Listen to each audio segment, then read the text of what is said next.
In its report on World Trade Center 7, which came out in May of 2002, FEMA documents in Appendix C steel that has been melted and even partially evaporated, resembling Swiss cheese.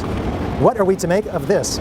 This was the size of steel that they used in the construction of Tower 7. They didn't use this particular kind of steel in Towers 1 or Towers 2. So that's why we know its pedigree. It was a surprise to me because it was so eroded and deformed, and so we took it for analysis in the lab. One section of steel was kept. How it got to be in its present state was described by the New York Times as perhaps the deepest mystery uncovered in the investigation. There's parts where the entire half inch of the beam is gone, entirely dissolved right through, and so something happened to cause the steel to really thin and in some places to disappear entirely. Well, it was attacked by what we determined was a liquid slag. When we did the analysis, we actually identified it as a liquid containing iron, sulfur, and oxygen. I'd like to know why NIST excluded the evidence of melting steel. Why is this not included? Why is this forensic evidence not being included in the report?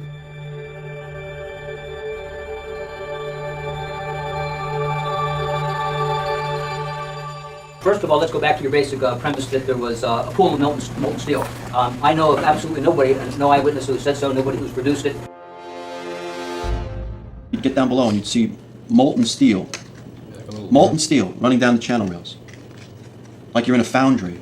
Yeah, like lava. There actually melted beams where it was molten steel that was being dug out.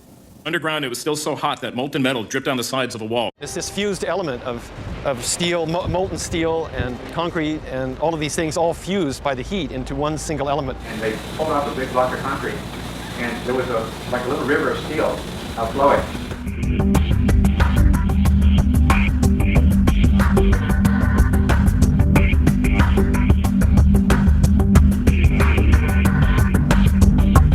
Many witnesses, firemen and lots of people described the flowing molten metal, iron or steel, at extremely hot temperatures, and John Gross categorically denied their observations, so that because their observations don't fit his preconceived notion, he not only ignored evidence, he denied evidence.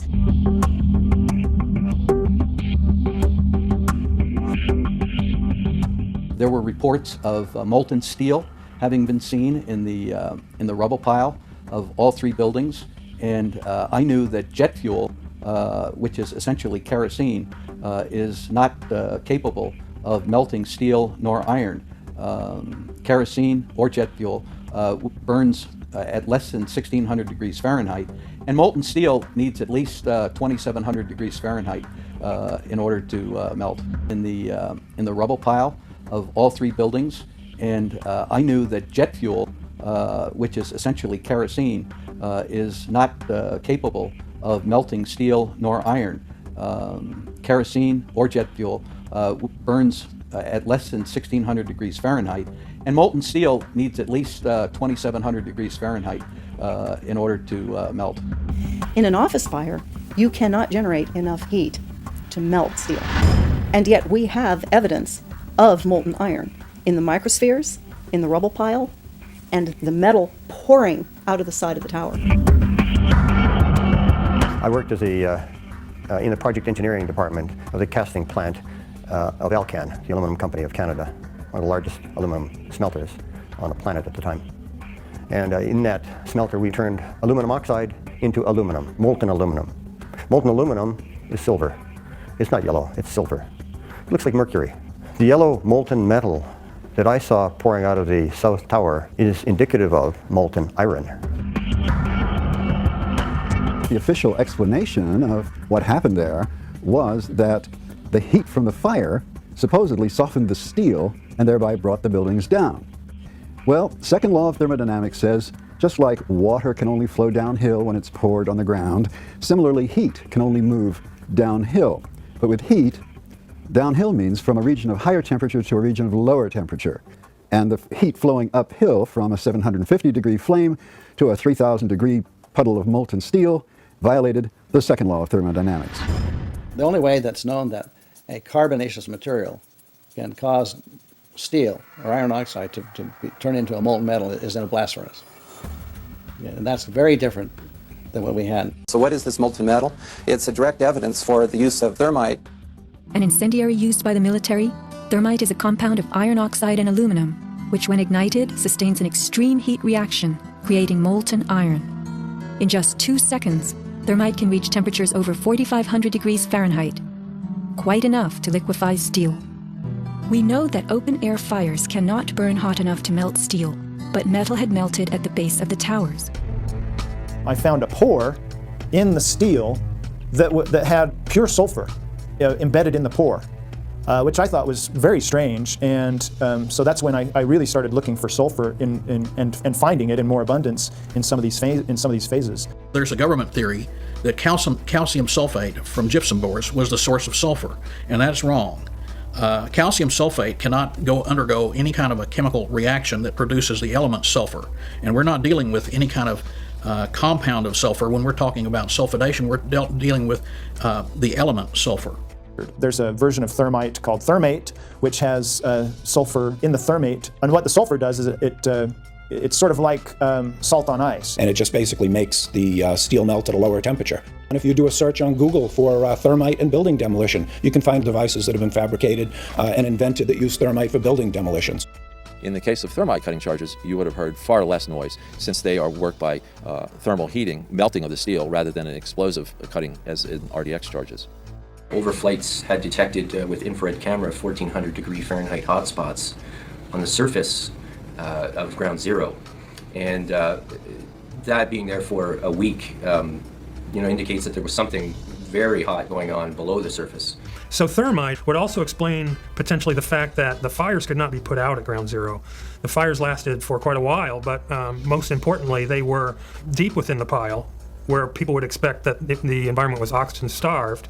And thermite could explain this because it has its own oxidant within. It's actually the metallic oxide that provides the oxidant to allow the incendiary thermite reaction to occur, even underwater. We have to ask ourselves, did the engineers and architects imagine that airplanes could crash into the towers without any fuel? Perhaps they thought that the airplanes could get there by just blowing in the breeze. Never before or after 9/11 have steel frame towers collapsed due to fire. In 2005, there was a fearsome conflagration in Madrid.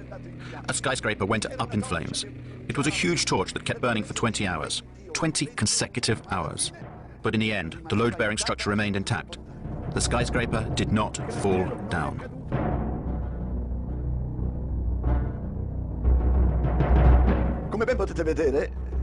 As you can see, the building is enveloped in flames. This skyscraper was not yet complete. It was still under construction. Nevertheless, it remained standing. Something you should note is the white color of the flames. This means that there is a lot of oxygen burning.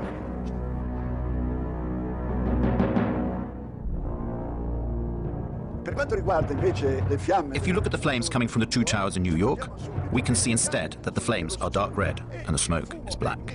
The fires that were burning in these towers was a dark gray, a heavy, almost black gray smoke coming off. This implies an oxygen-starved fire. Nevertheless, 55 minutes later, the whole tower collapses.